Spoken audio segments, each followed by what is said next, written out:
আমার ভাইয়েরা, আমার নবী আমাকে দারুণ ভালোবেসেছেন। আমার নবীজি দুনিয়া থেকে বিদায় নিবেন, বিদায় লগন যখন চলে আসছেন, নবীজির একবার হুঁশ একবারে বেহুশ, মালাকুল মউত চলে আসবেন। এমন সময় নবীর পাশে বসে আছেন আম্মা জান আয়েশা সিদ্দিকা রাদিয়াল্লাহু তাআলা আনহা। নবীজি বলছেন, আয়েশা রে, মুখটা কেমন যেন দুর্গন্ধ, একটা মেসওয়াক এনে দাও। তো মেসওয়াক এনে দেওয়া হলো। আমার নবীজির শেষ আমল হলো মেসওয়াক করা। কি করা বলেন? মেসওয়াক করা। মানে নবীজি কখনো মুখের দুর্গন্ধকে পছন্দ করতেন না। পকেটে মেসওয়াক রাখতেন, চিরুনি রাখতেন, আতর রাখতেন। আতর ডান হাতের তালুতে ঢালতেন, ঢেলে গোটা শরীর তিনি দিয়ে দিতেন, তেল দিতেন মাথায় বেশি বেশি। আমার নবীজি মেসওয়াক করতেন ঘন ঘন। আমার নবীজি সুন্দর করে চুলগুলো চিরুনি দিয়ে আঁচড়াতেন। এই পৃথিবীর সবচাইতে পরিচ্ছন্ন, অত্যন্ত উন্নত রুচির মানুষ ছিলেন মুহাম্মদুর রাসূলুল্লাহ সাল্লাল্লাহু আলাইহি সাল্লাম। আমার নবীজি যখন ইন্তেকাল করবেন, বলছেন, আয়েশা মেসওয়াকটা নিয়ে আসো তো, মুখটা কেমন যেন গন্ধ গন্ধ মনে হচ্ছে, আল্লাহর নাম নেব, মুখে কেমন যেন গন্ধ হয়।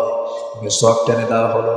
মেসওয়াকটার আগা শক্ত। আম্মা জান আয়েশা বলেন, মেসওয়াকের আগা শক্ত দেখে আমি চাবায় চাবায় আমি নরম করে দিয়েছি। নবীর হাতে যখন দিলাম, নবীজি একটা মুচকি হাসি মারলেন। একটা মুচকি হাসি মেরে বলছে, আয়েশা দেখো আমি কি করি। মেসওয়াক দিয়ে মেসওয়াক শুরু না করে আয়েশার মুখের থুতুগুলো লাগানো ছিল মেসওয়াকের আগায়, চুষে চুষে রাসূল পান করছে। আর বলছেন, আয়েশা আমি তোমাকে দারুণ মুহাব্বত করি, আমি তোমাকে দারুণ ভালোবাসি। নবীজি মিসওয়াক সম্পূর্ণ করলেন, বললেন, আয়েশা দেখো তো আমার কলিজার টুকরা, আদরের দুলালি, আমার সবচেয়ে ছোট্ট কন্যা, আমার কনিষ্ঠা কন্যা ফাতিমা কোথায়? বলা মাত্রই ফাতিমা চলে আসছেন নবীর দরজায়। রাসূল বলছেন, ফাতিমা রে, তোরে দেখলে আমার চোখে পানি আসে, তুই আমার কাছে আয়। নবীজি মেয়েকে বিয়ে দিয়েছেন, কিন্তু নবীজি 3 দিন কখনো পার হতে দেন নাই। বিয়ে দিয়েছেন, ছেলের হাতে দিয়েছেন, জামাইকে বুঝায় দিয়েছেন, কিন্তু নবীজি মেয়েকে এত ভালোবাসতেন, মেয়েদেরকে। মা ফাতিমা, নবীজির মেয়ে ফাতিমা বলেন, আমার আব্বা আমাকে 3 দিন পার হতে দিতেন না রাসূল। আমার রাসূল, আমার আব্বা যান 3 দিন পার হতে দিতেন না, আমাকে দেখে দেখে যেতেন ঘন ঘন। আমার নবীজি ফাতিমাকে আস্তে করে ডাকলেন, বললেন, ফাতিমা রে কান্দিস না, এদিকে আয়। কানের মধ্যে মুখ ঢোকায় দিলেন, বুখারীর বর্ণনা।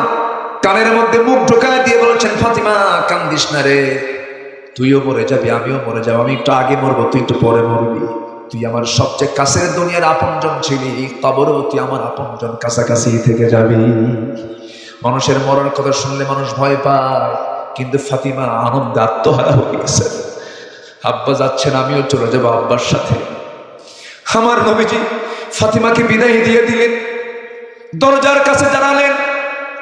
দরজা খুলে বের হবেন, দরজা লাগালেন না। দরজা খুললেন, কিন্তু দরজা আর খুলে রাখতে পারলেন না, ভয়ে দরজা লাগায় দিলেন। রাসূল বলছেন, ফাতিমা দরজা ভয় এত জোরে লাগালা কেন? কাব্বা বাইরে যেন কে দাঁড়ানো, ভয়ঙ্কর তার চেহারা, আসমান থেকে জমিন পর্যন্ত মনে হলো তার বডি। আমার রাসূল বলছেন, ও ফাতিমা, তোমার সঙ্গে মনে হয় আজকে মোলাকাত হয়ে গেছে, তুমি দেখে ফেলে দিয়েছো, মালাকুল মউত আমার দরজায় হাজির হয়ে গেছে। আমার জান কবজ হয়ে যাবে, আমি দুনিয়া থেকে বিদায় নিয়ে নেব। ও ফাতিমা, এমন লোকের জন্য দরজা লাগায় লাভ হবে না। এটা কোনো লোক নয়, এটা কোনো দুনিয়ার কোনো মেহমান নয়, আল্লাহ তাআলা পাঠিয়ে দিয়েছেন। এটা মালাকুল মউত, দরজা দিয়ে আটকায় কাম হবে না, জানালা আটকায় কাম হবে না।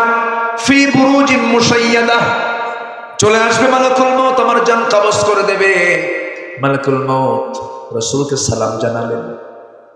এর আগেও আরেকজন পয়গম্বর মুসার কাছে গেছিলেন, মালাকুল মউত সালাম দিয়েছেন, জান কবজ করতে গেছেন, কিন্তু আমার নবীর কাছে এসে সালাম দিয়ে বলছেন, ইয়া রাসূলুল্লাহ, আপনার জান কবজ করতে আসছে, যদি কোনো বেয়াদবি হয় আপনি আমারে মাফ করে দিয়ে। আমার নবীর পাশে আস্তে করে বসে গেলেন, বুকের উপরে হাত রাখলেন, আর বলছেন, ইয়া রাসূলুল্লাহ, সবচাইতে আপনাকে সম্মান করে জান কবজ করব, কিন্তু অপারেশনে তো কোনো প্রকার মার্সি হয় না। অপারেশন যখন করতে নিয়েছেন, আমার নবীজি হাতটা ঝাংটা মেরে সরায় দিয়ে বলছে, মালাকুল মউত, হাত তুমি আমার বুকে রাখো নাই, মনে হলো আসমানটা আমার বুকে চাপায়া দিয়েছো। আবার হাত ছড়ায় দেওয়া হলো। রাসূল দেখলেন আরেকটা হাত আবার চাপায়া দিয়ে বুকের উপরে। রাসূল বলছেন, সরায় না, আমার কাছে মনে হচ্ছে আসমান নয়, জমিন নয়, গোটা দুনিয়ার সব কিছু যেন তুমি আমার মুখে চাপায়া দিয়েছিলে মালাকুল মউত। এই যদি হয় মৃত্যুর যন্ত্রণা, সব যন্ত্রণা, সব কষ্টগুলো আমাকে দিয়ে দাও, কিন্তু মরার সময় আমার উম্মতের এত কষ্ট হবে, আমি তার দিনের নবী তা সইতে পারবো না। আমার নবীজি মরণের সময় আমাকে স্মরণ করেছেন।